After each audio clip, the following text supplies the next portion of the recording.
A quick word about a quick plug for Paul's book. They say you shouldn't judge a book by its cover, but if you have a look at the cover, you get a bit of an idea what other people think about it.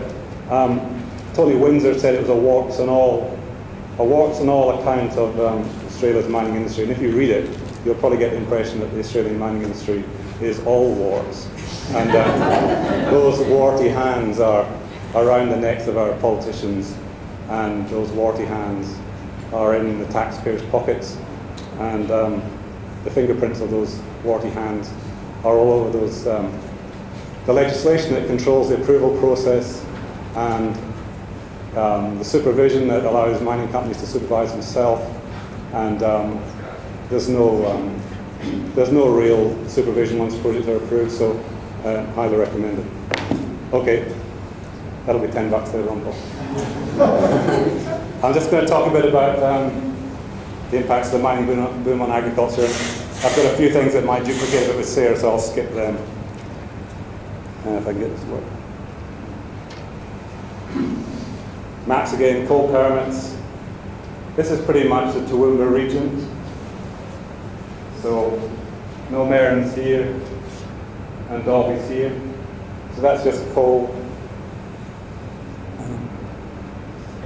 That's coal and gas. And that's coal, gas and bauxite. So if you've got a farm in the Toowoomba region, it's a very high chance you've got 3 permits over your land for coal, gas and bauxite.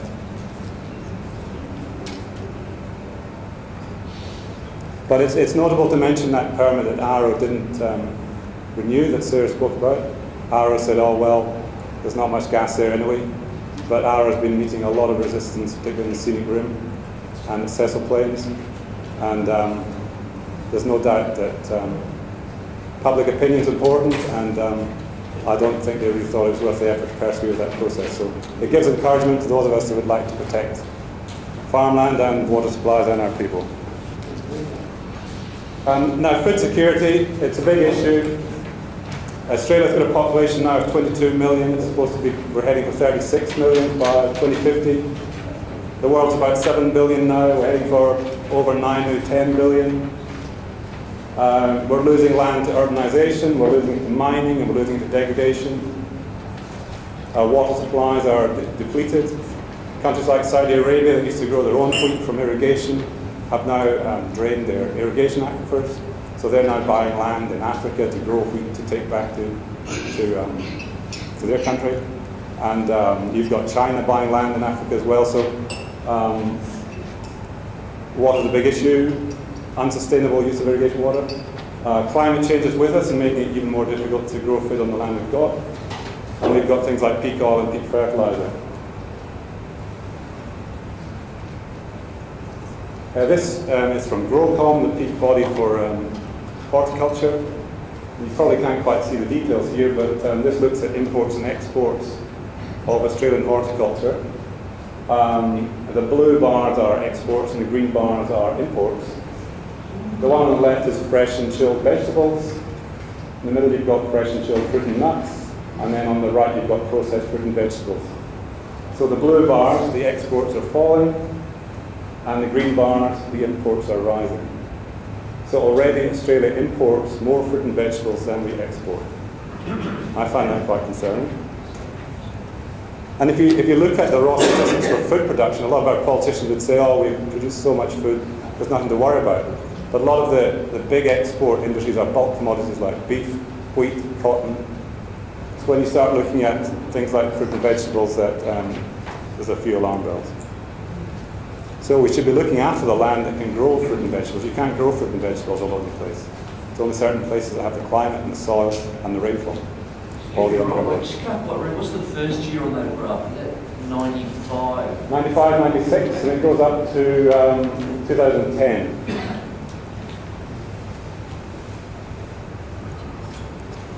Climate change. The world's getting warmer, scientifically measured. Everything I do in my farm is in response to scientific evidence. If I'm deciding what variety of wheat to grow, I look at scientific evidence for trials and which varieties are better. If I'm deciding how much fertilizer to put on, I look at scientific evidence. deciding what stocking rate to use or what to feed cattle. I just look at scientific evidence. So when it comes to climate, you know, you'll have to look at what the experts are saying. You might have noticed that Arctic sea ice this summer was at a record low recorded extent for the summer. This is on the 12th of September this year in white. That's the sea ice extent. And the median for the years 79 to 2000 is the red line. So that shows the overall surface area. It doesn't show the thickness, and it's getting thinner as well. So the projections that the IPCC made for melting sea ice have been shown to be very conservative. And very soon there'll be no Arctic sea ice in the summer. It's coming back now for the winter, but in the summer it won't be gone. So, you know, 97 out of 100 climate scientists say they're a problem. So like the other day, Malcolm Turnbull, he said, well, who are you going to believe? Every national science organisation in the world, or some bloke you met down in the pub. It's pretty easy for me, so. This is Aklann. If you live in Toowoomba and you haven't been to Aklann, you must go. You know, Paul spoke about it and Sarah spoke about it. It's just a disgrace what's happened there. And Glenn Butel still lives there. He's an absolute legend and he needs support. Here he is. He's here.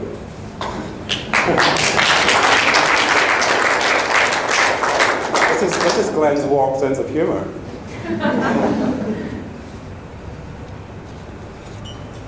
Have you seen the Hunter Valley from the air? Now you can only see the open cut mines, you can't see the underground ones.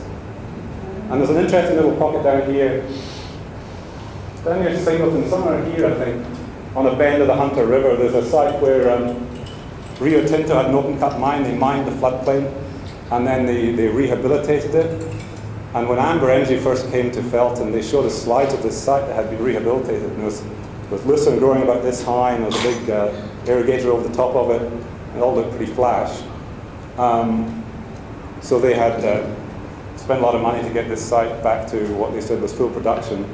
And they cut a couple of crops of lucerne off it, and then they had major trouble with the land was collapsing because they put big rocks there and then put a bit of topsoil on top, and it started to collapse.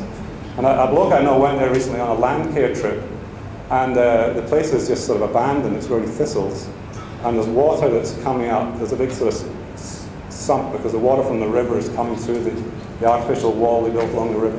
It's the Hunter Valley operations. So if you're ever talking to someone from Rio Tinto, ask them about Hunter Valley operations rehabilitation. Bit of a joke, which isn't really all that funny. But that seems to be the way that a lot of our politicians seem to be thinking. So you've got people like Clive Bell, emeritus professor, worldwide expert in land rehabilitation. He says it can't be done in the Darling Downs. Here's another impact on agriculture. Coal has taken over so much of the rail system. So whereas before farmers like me used to take our grain into the local silo, with the silos sit on top of the railway line, and so the grain trains would go down to Brisbane. Now the coal industry has taken all the access to the line. So we still take I still take my wheat down to Canberra to the silo because you get it classified and put in the silo. But it doesn't go to the Brisbane port by rail because the coal trains are taking up the rail line. So you put it in the silo and it comes back out into a truck and then goes, you'll see all these B-double trucks going up and down the roads taking grain to the port. That's one example of an impact on agriculture that isn't often talked about. And if you send grain by road, it's a lot more expensive than by rail, obviously. And the further west you go, the more expensive it gets. So for my local depot at Canberra, it's roughly $19 by rail and 25-ish by road, although the road is going up.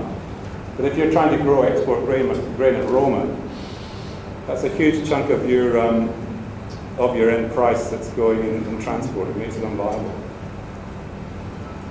So back in March, when I made the big mistake of selling all my sorghum, thinking the price is never ever going to rise, at $185 a tonne in Brisbane, I then had to take off the freight charge.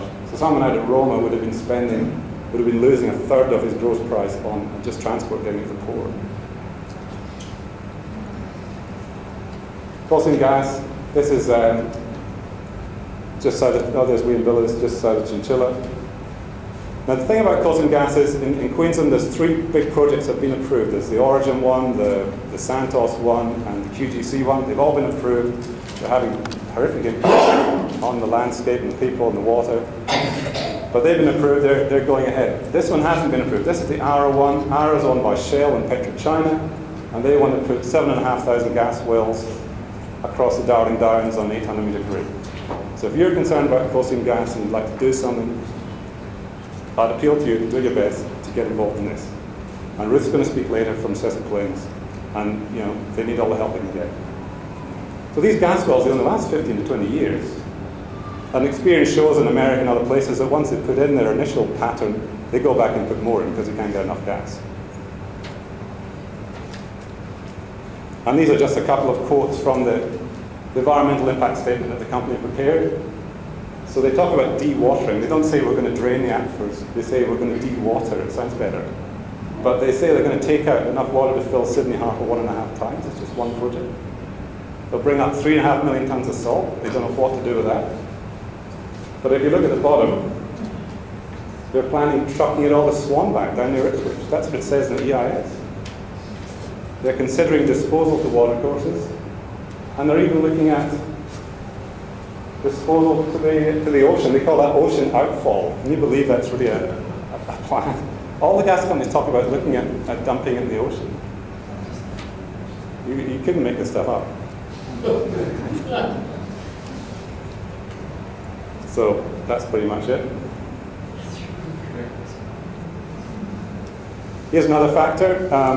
Anyone that's in any business other than mining would know that the labour drain's been phenomenal. And you can't blame young people for going to work for the mining companies because they can get so much more money. But the end result is that farmers and many other businesses really struggling to get labour and struggling to employ them anyway. So it's been a massive factor. So you've got Rome and McDonald's is staffed by people from the Philippines on temporary visas, and all that sort of thing is going on right the way through. And if you speak to anyone in town here, it's really hard for them to get mechanics or people like that. So if you go and get your car repaired, your car serviced, the chances are you're paying a lot more than you used to because the mechanic's got to pay a lot more money to get the work done.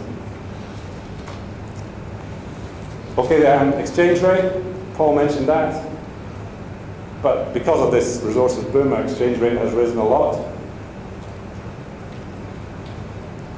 And this hasn't, I'm speaking here as a farmer, our grain prices are normally set by what happens in Chicago. So the Chicago price for corn influences what our feed grain price is here. And this graph starts back in 2000. And you can see the spike over here around the time of the GFC, and there was all those food riots in Pakistan and elsewhere. And now we're back up to those massive levels, corn around $900 a bushel, which is phenomenal money. So you would think farmers here would be making a fortune. But the trouble is, we've got this high dollar, so when you convert it into Aussie dollars, that's a much different graph to the other one. The time scales are pretty much similar. You can see there was a bit of a spike here around 2008, and they have come up a little bit now. But if we had a 75-cent dollar again, then farmers would be pretty happy in buying new tractors and things. But it hasn't been that way. And you might think that with the dollar being high, because we import fertilizer, it would be cheap to buy fertilizer. But the mining industry uses huge amounts of fertilizer for their explosives. So that means the price of fertilizer has gone up. And on our farm, we use ammonia gas as a fertilizer, and it's almost unobtainable now because the production plants are now concentrating on making explosives for the mines.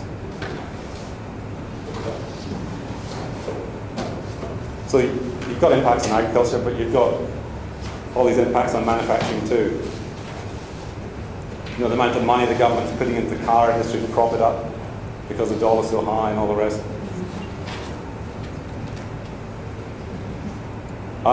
But there are reasons to be cheerful, as Ian Jury once said, and that's him up top right. So that it looks like this crazy boom might be tapering off. So those of us that have survived this long, there's hope. So I'm the one on the right. Which one are you?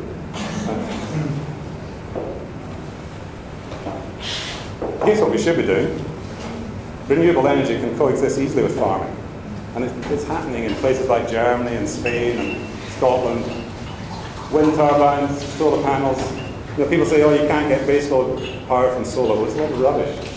Spain's got these power projects in the bottom left-hand corner, storing the energy in molten salt, releasing it overnight. They're building them in California. So we can have our cake and eat it too if we only had a bit of common sense. And that's Friends of Felton website if you're interested. That's me.